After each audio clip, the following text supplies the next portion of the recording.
Sorry, that's my apologies. So Tule Fog Press. So let's give Lynn Perry a round of applause.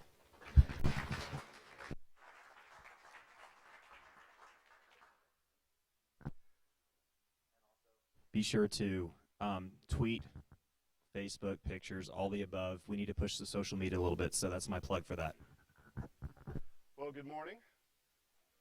This might have happened to you or a friend you know. You have a book inside of you. You want to see it in print, and you want your project that right in front of you, you want your name on something. And so you decide to publish it yourself. You've gone the traditional route. You can't get an agent. You don't want to do traditional publishing, so you decide to self-publish. 10 years ago, the process was called vanity press. No shame in that. Vanity press is simply a way to get your product into your hands. You send off your manuscript, they print it, but to keep the costs low, you have to buy 1,000 copies typically.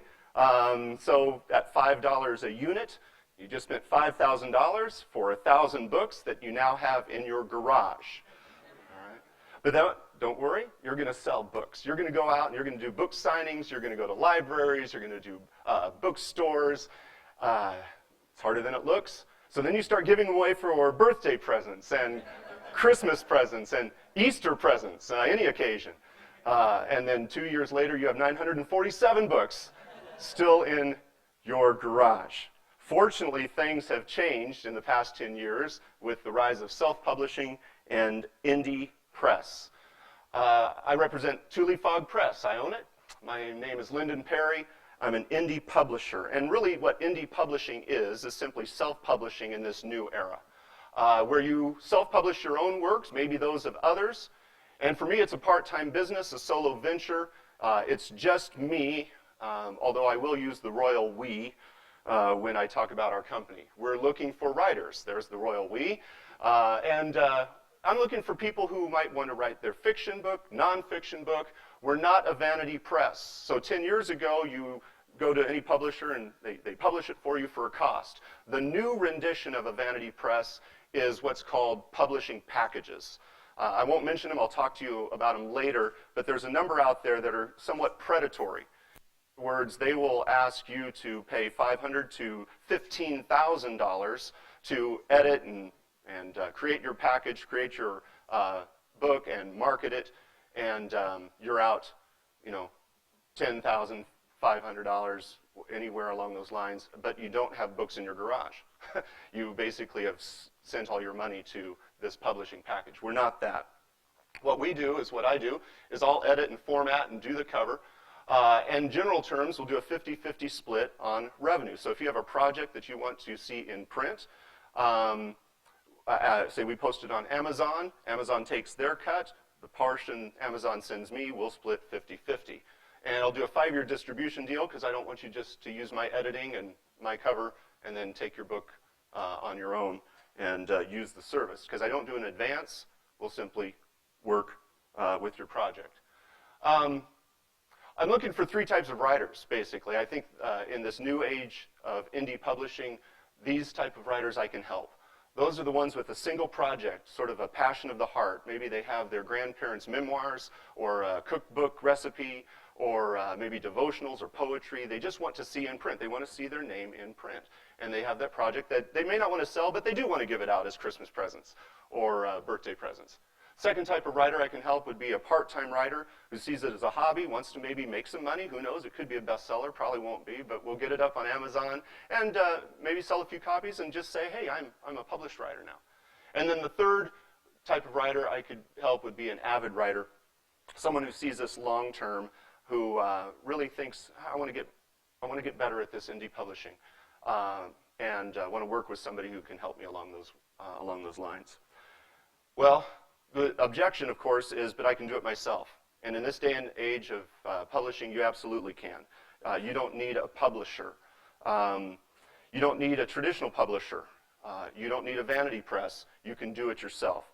There are some costs, though, and some learning curves that you would have to, and how many minutes do I have? I have 1.5 minutes. I'm actually going to leave that for a question for later. But because I think it might take more than a minute. I have to answer it. But so Tule Fog Press, the logo is right here on our website. You can reach us at the web page and also at Facebook. If you sign up for our newsletter, you get a free ebook. And here's some samples here, not for free, not really for sale, but just to show you what, I mean, I can sell them if you want to buy one. Some samples for some of the books that we publish. So thanks for allowing me to share about Tule Fog Press.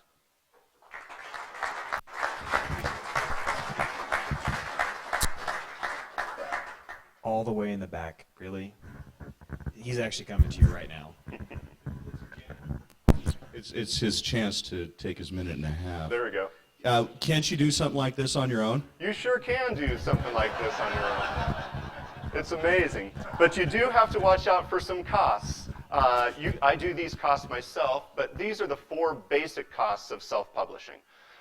When you write a book, you want to get it proofed or copy edited. Make sure there's no mistakes, grammar flubs. It's very hard to do that yourself. I mean, I'm a good editor, but when I write something myself, my brain already knows what I'm writing, and it assumes I've written it. So I need someone else to look at what I've written to make sure I didn't make any typos. So I'm better at editing other people's than I am my own. I think we all are. The other cost would be formatting. If you want to get it on in ebook form in Amazon, there's a step-by-step process at Kindle Direct Publishing and also in CreateSpace for a paperback. But you have to edit it and format it yourself. Or you can hire out for that. Cover art and design, you can do it yourself, but I mean, one of the sure signs of something that's self-published is the cover art. And if you look at some of these books here, we did most of them ourselves with some help. You'll have to tell me whether you think they're very professional. I think they're on the edge. I think they're looking pretty professional. But a lot of times if you do it yourself, it sort of screams self-publishing. And then of course there's marketing, and you may want to pay for ads, so those are some hidden costs of self-publishing. To your left.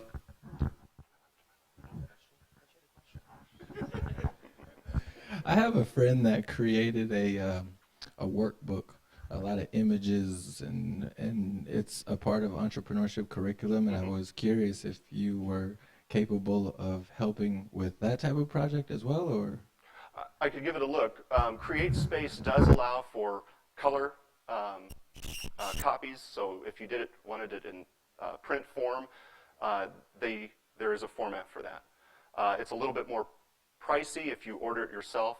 So the idea with the CreateSpace, if you want something in print, is you don't have to order 1,000 copies. You can pay just $5 and get something on your own, just one copy.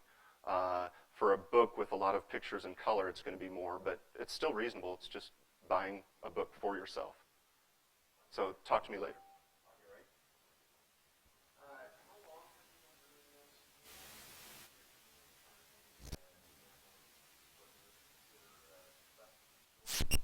Yeah, I'm a weird mix of early adopter, I don't want to do it, and then sort of catch up. I started self-publishing in 2007, right before the Kindle introduction of 2009, with some print on demand. Tule.com was one of the first ones, and then CreateSpace. So I've been doing it for almost 10 years on my own, and in the early days of self-publishing, some of the great success stories of self-publishers were a gentleman named Joe Conrath. He writes thrillers and with sort of not a irreligious flavor to it. Let's put it like that. And he was opening his story line up to some writers, so about 20 people, myself included, co-wrote some stories with Joe Conrath, and he makes over $1 million a year selling his own books online. Hugh Howey is another one. He's science fiction. So these guys you can just Google and follow. Other questions? Yeah. Can you talk a little bit about the different projects that you've worked with different writers? Yeah. How like a certain demographic or Sure. I lean toward speculative, so works with a little fantastical element, science fiction, fantasy, suspense, and so there are 4 people I've worked with so far. Todd Hunter, a local writer who writes science fiction, space opera. He goes by T.M. Hunter online. And Stoney Setzer from Atlanta, Georgia, who writes spiritual suspense. And myself, and then Will Swordstrom, another science fiction writer. So that's my wheelhouse, if you want to use that phrase, but I like all sorts of literature. I wrote a cozy mystery with a magical cat, so that's a good seller for that certain demographic who likes cozy mysteries with magical cats.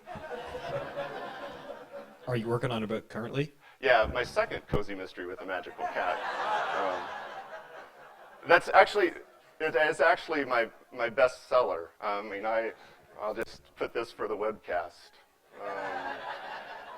A local artist, graphic designer, did the cover, and I'm biased, my son-in-law, but it was, I think it turned out, would you say it turned out okay? It looks nice. If you like that magical cat bakery mystery, cozy mystery, then you'll want to pick that up. So where do you get your inspiration from? Ideas are really a dime a dozen. I mean, there's ideas everywhere. So you just, the hard work is putting it into readable form, in storytelling form. So all you need is a character in a setting with a problem, and you have a story. So but then making that into a story that's interesting and intriguing, that's the tough part. So what does Tule fog stand for? That's a good question, too. I grew up in Tulare, California, Central Valley, and in the fall, late fall, I mean, the ground there is warm and the cold air comes in, and this deep, white, thick fog. How many are familiar with Tule fog? Yeah. It's named after the Tule Indian Reservation and Tule reservoirs that were drained for years ago for farming. But the fog still comes back, and it's so thick you can walk outside your door 20 feet and turn around and not see your house. They have bus schedules, 2-hour delay bus schedules because of fog in Central Valley, California. So this oak tree, I don't know, can you see it? Can you see the tree there? So again, my son-in-law designed that. I'll plug him, Jordan Dyke, and he designed our logo. So there's a valley oak, and then the mist and the fog. I thought it gave a little speculative feel to our brand. And that's really all you need. If you want to self-publish and be an indie publisher, you come up with a brand, an idea, because for whatever reason, there are people who will look at something and still see self-published, but if they see a press or a publishing house attached to it, it gives us a certain legitimacy.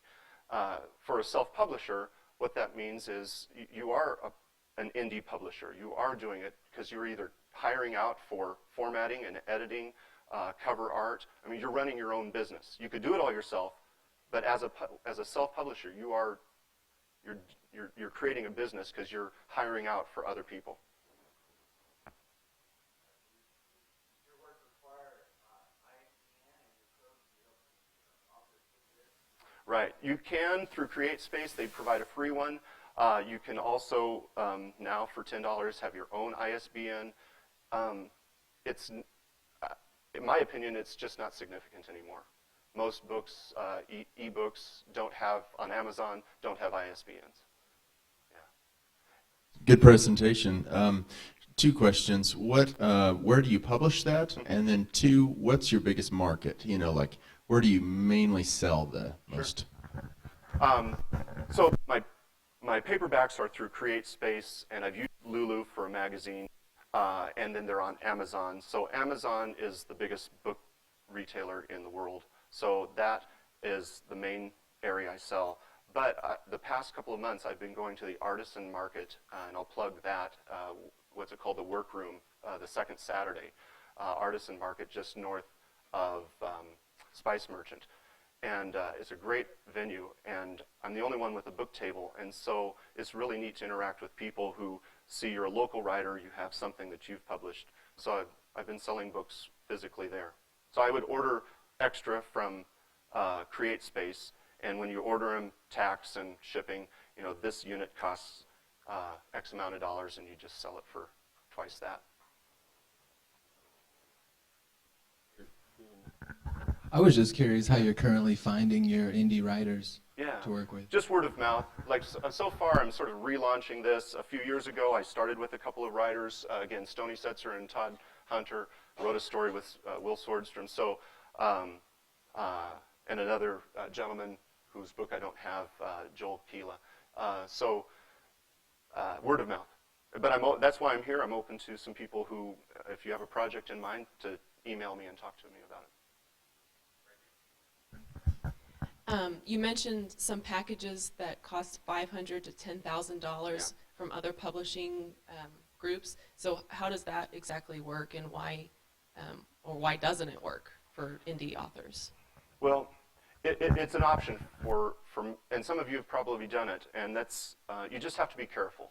You're buying something, and it's an editing package and a promotion package primarily. And I think you do get books as when you pay your money, $5,000. But you have to be careful, because many of those are just, they don't do very much editing, and there's very little promotion. I mean, the promotion is the hard work for any venue, whether you're self-publishing or if you're with a traditional publisher. If you're with a traditional publisher and you're not one of the top-tier writers, they're not going to promote your work either. They'll put it at Barnes & Noble, spine out for 3 months, and if it doesn't sell, they ship it back to the warehouse. So traditional publishing struggles that way too with promotion. Are the books printed in the United States? Yeah, these CreateSpace uses a number of different distributors, one in LA area, one in South Carolina. And so if you order your books from CreateSpace, in the back it'll tell you where it was printed, made in the USA.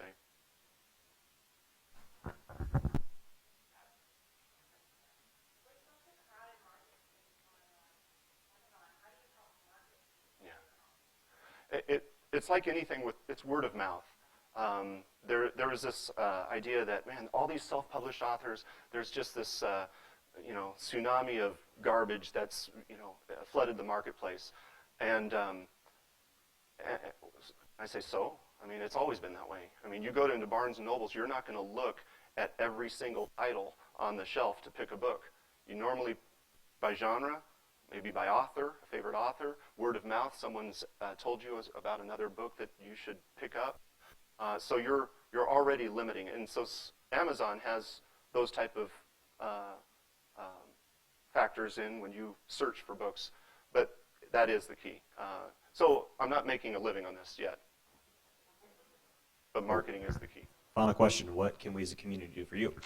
Well, I'm going to be bold. I'm going to ask you to sort of join the process. Obviously, if you want to buy books, and I think I have one book on Amazon that's ranked at 3.6 million. That means it hasn't sold for 2 years. Okay, so there's more than 4 million books on Amazon right now. You can find it and maybe buy it, and it can jump up to maybe 1 million. I mean, that's a bestseller.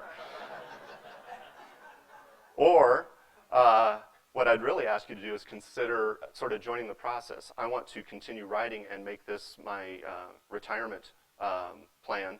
And so what I've been doing is I've set up a Patreon page, Patreon-Lynn Perry, and you can go there and you can get free ebooks as I write them, okay, for whatever level you want to support. So that's a bold request. I know a lot of times people say, hey, we'll give back to the community. Well, if you buy my books, you're giving back to the community because I live here, I guess. Thank you very much. Thank you.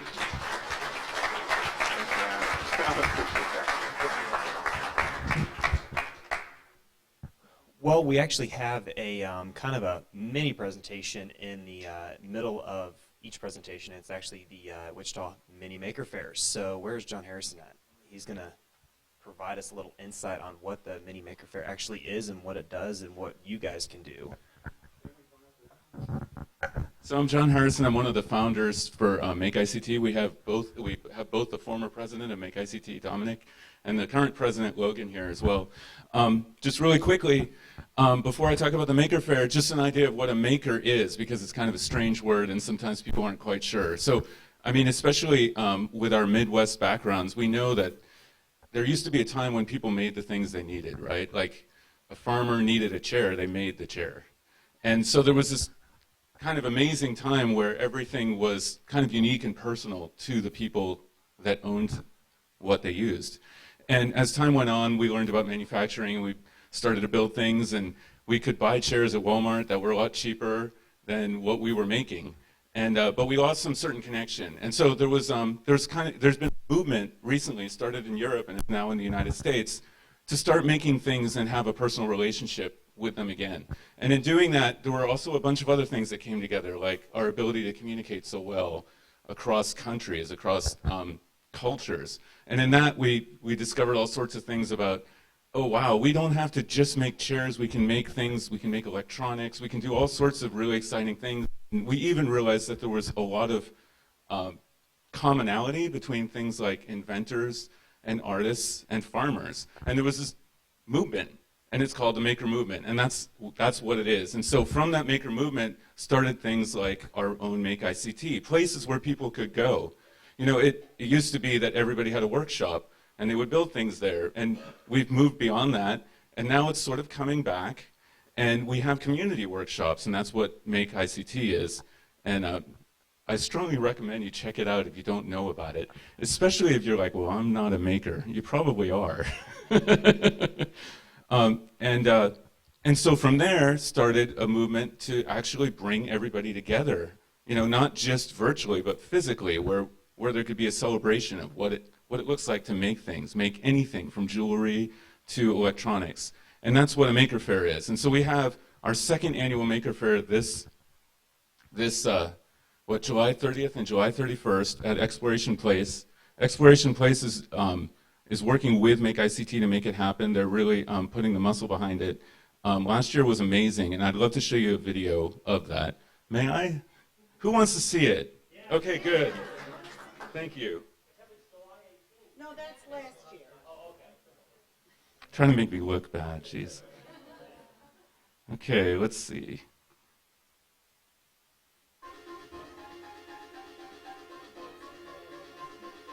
How do you do full screen on Windows? It's good.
was by Aaron Wirtz from Curve Break. He's been here a lot, so did a great job on that. So science centers across the country have been the vehicles for leading the maker fairs across the United States. And last year in March, I just got a hold of Dominic and John and said, we just have to do it. We just have to do it.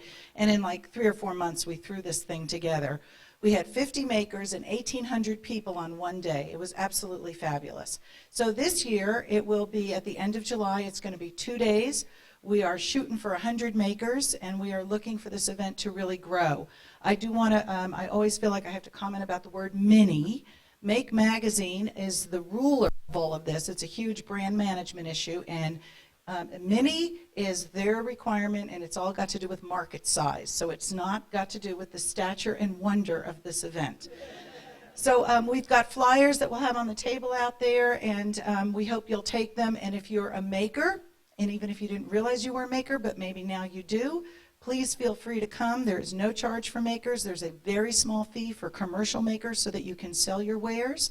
And if you are just interested and want to come, we've got a flyer from the standpoint of general visitors coming. But I want to just explain to you why they're at science centers, because the hallmark of a maker fair is to have hands-on activities for children and families to do while they go through and discover and learn.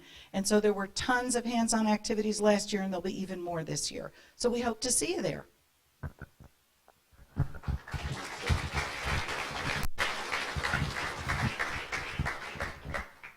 I can make a paper airplane.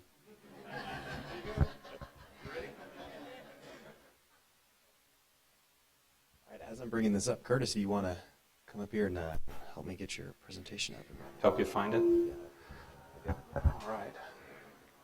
Can we hide that side panel there? Or we? All right, so let's give a round of applause to Curtis with the Mastermind show. So this is going to be interesting. All right, let's see here. Well, thank you, everybody, for coming this morning. I love this 1 million cups. I've been to virtually all of them. Not all of them. I think I've missed a couple, but start this here. My name is Curtis Waltermeyer, and I am a mentalist, a mind reader, a thought reader, if you will. Now, I'm not a psychic, and I don't want to go into the difference between the two. A mentalist and a psychic are not the same thing. But I make my living as a corporate entertainer, traveling around the country, doing large stage shows for corporate events, mind reading shows on stage. I also do corporate banquets, holiday parties, cocktail receptions, and things of that nature. I do shows for also fundraisers, theater shows for fundraisers. If you have a cause that you want to raise some money for, want to do a grand show, I'm in that business also. And as a mentalist, I'm known for my crazy thought reading demonstrations, telling people the names of people that they're thinking of, the places that they've traveled and visited. And by the expressions on these people's faces, you can see the kind of reactions that I get sometimes. I'm also known for my publicity stunts, which are things such as predicting the headlines of newspapers weeks and months in advance. I'm doing this here at a Schofield Honda car event and here at another thing for Visit Wichita a couple of years ago. I'm also known for predicting the outcome of major sporting events, such as last year's NBC World Series, in which I predicted which two teams would be in the final game, what the final score would be, the runs, the hits, and I was only off by one error. The mayor of Wichita, Jeff Longwell, actually sealed the prediction in this envelope, and we had it on display there the entire time, but I can talk more about that later. I'm also known for my crazy blindfolded stunts, where I'm reading minds while blindfolded. Also reading pictures that people have drawn, things that they've created, and telling them what they are, and yes, even driving cars while blindfolded. I have what is known as the world's most unique blindfolded car drive that I simply call the blindfolded car. Not only am I blindfolded, but as you can see, the window of the car, the windshield of the car is covered as well. And I've done this stunt a number of times, even during Blacktop Nationals a couple of years ago to help raise money for the vets for the honor flight. One time I performed the stunt for veteran Indy 500 champion Bobby Unser, who said repeatedly, "That is the damnedest thing I've ever seen in my life." The stunt has gained me some publicity because a couple of years ago it landed me a spot on a well-known reality TV talent show, which I will not name. And yes, that's me on the far right with duct tape on my face. The king of all media said this is something that he smelled an Emmy Award. Unfortunately for me, a couple of weeks before the show was scheduled to air, my spot was cut, in favor of a young, more handsome magician who does card tricks. So, the spot never aired, that's why you never saw it. But after I tell people, they see my shows and they see a lot of these things, I get a lot of questions, and one of the main ones right here in Wichita is, what in the world are you doing here in Wichita? Why aren't you someplace like fabulous Las Vegas doing a great big show where your name is up in lights? Or maybe even Branson, Missouri, where you may not make as much money, be as famous, but at least you can be doing some sensational things. To which I lean over and say, wow, why haven't I thought of that? See, the truth is, a lot of people don't understand that the live entertainment industry has changed drastically over the years. It's not what it once was, where you're just discovered and people are just clamoring to have you come and fill the seats of their venues. Fortunately for me in the entertainment industry, magic and mentalism have enjoyed a lot of popularity, such as with TV shows like Penn and Teller's Fool Us. If you've not seen that, it's fun, where magicians and mentalists try to fool Penn and Teller. There's also Michael Carbonaro's The Carbonaro Effect on True TV, where he pranks people using magic tricks in normal everyday life. And of course, everyone's favorite weirdo, did I say that out loud? Chris Angel, Mind Freak. I asked him one time who had the better abs, and he was pointing to mine, but anyway. The Mastermind show is my attempt to bring a Vegas-style, Broadway-style public show here to Wichita. Because most people don't think of Wichita as a final destination for entertainment, do they? They bring their corporations, their corporate gigs here and all of these other things. But the concept of the show is a little different. It's actually, well, not too different. It's a mini scaled down version of what happens in Vegas. You see people anymore, even big names, do what's called four-walling. In other words, they're not just given a place to have a show. They actually raise the money themselves and produce their own shows in the big venues and some of the hotels and the casinos there. And that's what I'm trying to do here in Wichita. Local hotel would house the Mastermind show, and you can see information about the show once, maybe twice a week. Full evening show, dinner, drinks, and moderately priced tickets.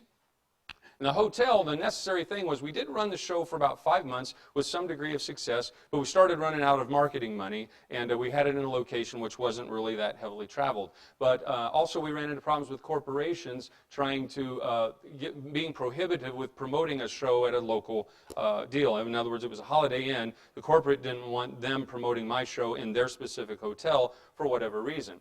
Now, I do have some friends that have enjoyed a considerable success with the exact same concept I'm talking about here in other cities like Indianapolis, and even a friend in New Jersey, Eric, with his Totally Mental show.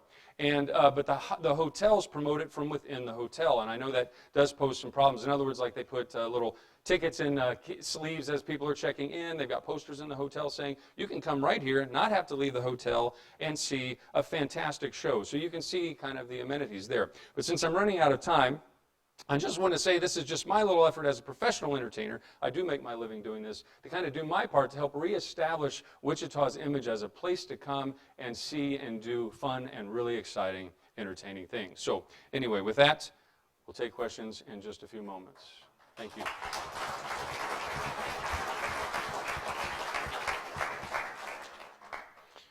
First question.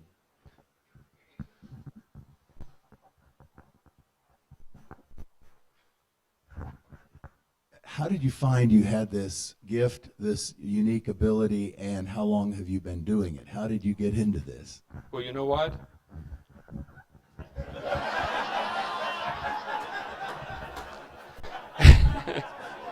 Whatever question was coming up next, I was going to type that slide. So, I don't really claim to possess any actual abilities that we don't have, and I could go on and on about that. As a mentalist, I exercise abilities that we all have. We have intuition, but I use a combination of psychology and conjuring tricks to create the illusion of psychic phenomena. Not that I don't believe such things completely exist. I'm not saying people don't have, there's no spiritual things out there, and some people are that way. They don't believe any of it's real. But what I do is I just have fun engaging people in their minds and showing them amazing things that they are capable of doing. I do memory stunts, for example. I teach workshops on memory, retaining memory, and before 10 minutes is up, I have people remembering things that they didn't think in a million years they'd ever be able to remember. Most people tell themselves, I don't remember names very well. Well, quit telling yourself that. Start saying, I do remember them, and come up with ways to remember them. It's just a matter of mental. So to answer your question, I don't claim to possess anything, especially more talent than anyone else. I've just learned to exercise it. Okay, So, I got I got two quick questions. First is, what's the outcome of the election? Yeah. And preferably by point spread, all right? And secondly, do you have an agent, or how do you promote yourself? I don't have an agent for, to answer your first question, I'm a trickster and not a miracle worker. People asking me to do crazy things all the time. But I do not have a variety talent agent. I've pitched to them for many, many years. It's harder to get one than you think. And they're kind of falling more and more by the wayside. The agents are great for the really, really big stuff, but your average entertainer anymore, or professional entertainer, just with marketing online and things, really can successfully go a long ways just marketing themselves, advertising themselves. So that's what I've been doing for many years, just kind of promoting it on my own. Did I answer your question? Well, I mean, kind of in a nutshell. For the right amount of money, though, I'll tell you whatever you want to hear. No, I'm just kidding. Somebody over here. Yes. Can we see a trick of some kind? I knew you were going to ask that. Sure, actually, I thought, well, surely I'm going to get someone to say, can we have a demonstration of your abilities? So, yes, I did come prepared. I have a notebook here. We're going to try to involve as many people as possible. Let's see, let's do this. Make this kind of simple. What I'm going to have you do, I'm going to tear up this piece of paper into a lot of little slips, and I'm going to need some people to draw a drawing. We have a lot of creative people here in the room, and I'm going to hand out these slips of paper. Does everyone have something to write with? Or I do have some pens and paper, some pens here if you need them. But if you've got, a lot of people come ready to just pass some slips of paper around and some pencils. If anyone needs a pen or pencil, please let me know. Just do a few around here, some over in this area of the room, some over here. What I want you to do is think of an image. Now, I'll keep one of those. I want to keep one of those.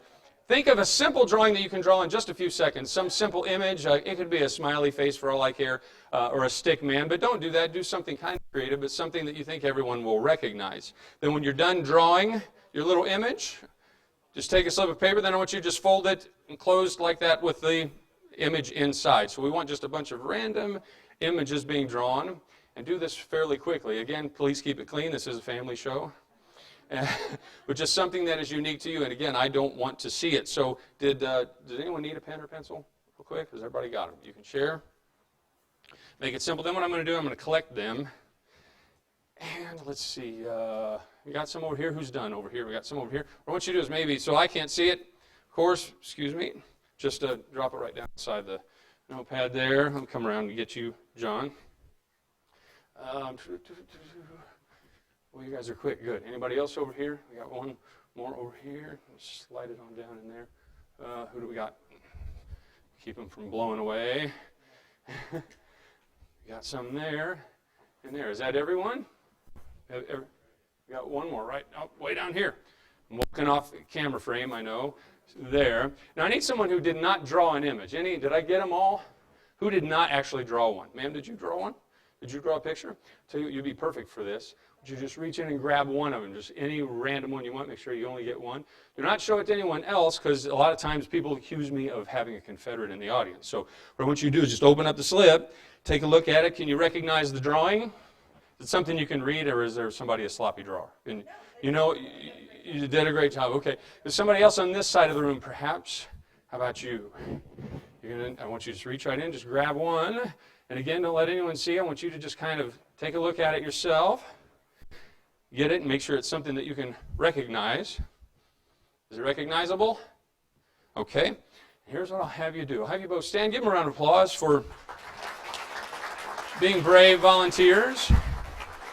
I'm going to bring you over here one at a time. I want you to put it away so there's no way I can see it. Do you have a pocket or something, or throw it in your purse or something like that? Tell me your name, please. Jaylene, that's correct. Thank you very much. And I know, Curtis the Mentalist. Come on over here, Jaylene, if you would. Here's what I would like you to do. I want you to concentrate on your drawing. Concentrate on the picture that you see in your mind. Turn and face the audience, if you will. Got a blank piece of foam board here. And I want you to focus on that picture. Concentrate on it. And let me see if I can get a clear image of what it is that you're thinking. This seems kind of obvious. I don't know, especially in this group. I think it's something like this, if I'm not mistaken. Jaylene, for the first time out loud, would you please say what it is that you're thinking? Coffee cup. Give her a round of applause. All right, and we have another brave volunteer. Tell me your name, please. Molly, that's not your name, is it? It is, okay, she's telling the truth. Molly, stand right here if you would, and I'd like you to face me. Right here, if you would, straight on. So it's just you and me, Molly.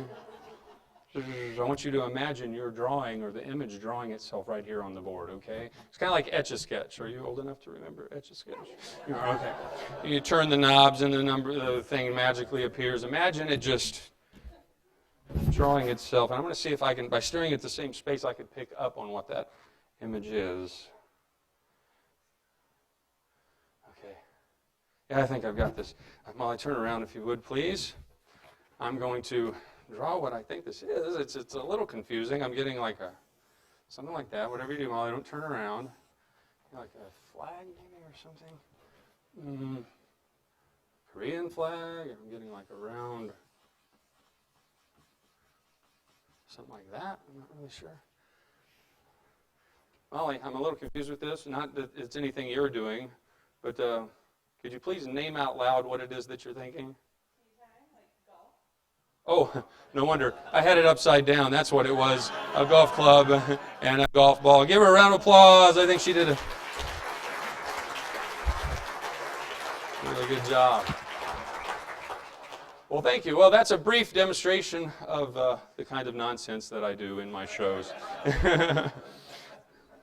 So you can see a lot of times with my branding, people see images and they think I'm serious and evil and maybe going to freak them out. It's nothing like that. My shows actually contain quite a bit of humor. And but yes, any more questions? So tell us where you are again in this process of building a show in Wichita. Where is that at right now? Okay, thank you for that question. What we did was we kind of bootstrapped it, and we put on a show once a week over the holiday in East, and those people were wonderful over there working with us at the local level. We did a show we tried it on Wednesday nights for a while, we tried it on Saturday nights for a while. We were experimenting with what they thought was a heavy traffic for that hotel. And originally it was a Wednesday thing because they hold a Wednesday night event, kind of a free pizza and beer thing, and we thought we would get traffic to the show. In 5-6 months, we only had maybe 5 or 6 people actually from the hotel come. So that was backfiring. We had mostly local people, and they were going, wow, we didn't know about this, and they were finding out through social media and other guerrilla marketing efforts. So we shut it down back in March or April, just to kind of rethink this and see what we're going to do to make it a little bit better. And that's part of the reason I'm here today, to just look for people to help with marketing and a number of other things to help put this show back on the map on a regular basis. But that's kind of what we experimented with before. The problem too at the hotel over there was we really couldn't do a dinner show setup. It just wasn't, because of the space. I would have had to have rented a much larger space with tables and used up one of their banquet facilities. One of the problems we run into is the hotels are saying, well, we don't want to give up a space that we rent for much more to corporate events. And I know that space is a problem. So we're looking for a venue. And currently, I will say, the Scottish Rite Temple has offered us a really good deal on the Egyptian room on an every week basis. The problem I have with that, I love that neat little Egyptian room. It kind of adds the mystique, of it. But the problem with that is getting people there. The idea is we want to kind of be where people already are, especially the travelers. Not that it's a bad thing, but I'm open to ideas. We're not locked into that at all. And yes, I've been to most of the other venues in town and talked to them. Not everyone, but a lot of them. And I'm usually competing with their other events. So if it's, say, Roxy's, for example, John would love to have me there, but I'm working my thing in around their other existing shows. So every week would be never the same setup, never. So I'm competing with that. We like this to be its own thing, its own venue, and its own entity altogether. So, anybody else? Okay, I know what you're thinking. Let's see, your question? No, I'm kidding. Well, the final question, what can we as a community do for you? Well, here's how you can help.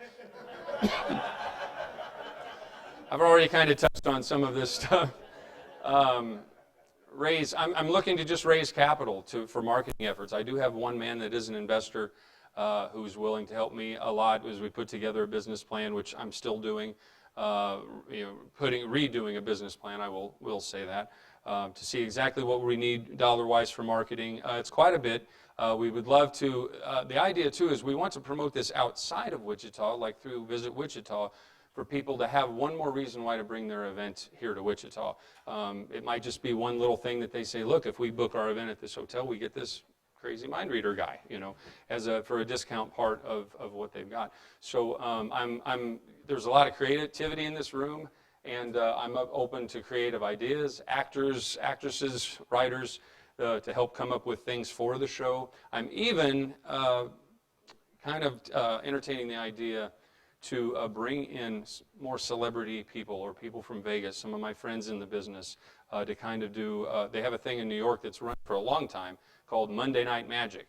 And they bring in famous magicians from all around the world who are passing through New York, and to do 3 or 4 different acts in an evening and not make it all about my show. So, but that's just something for kind of down the road once the show is a little bit more established. So, but thanks for your question. Well, with that, thank you very much for joining us. Thanks for having me. Thank you, everybody.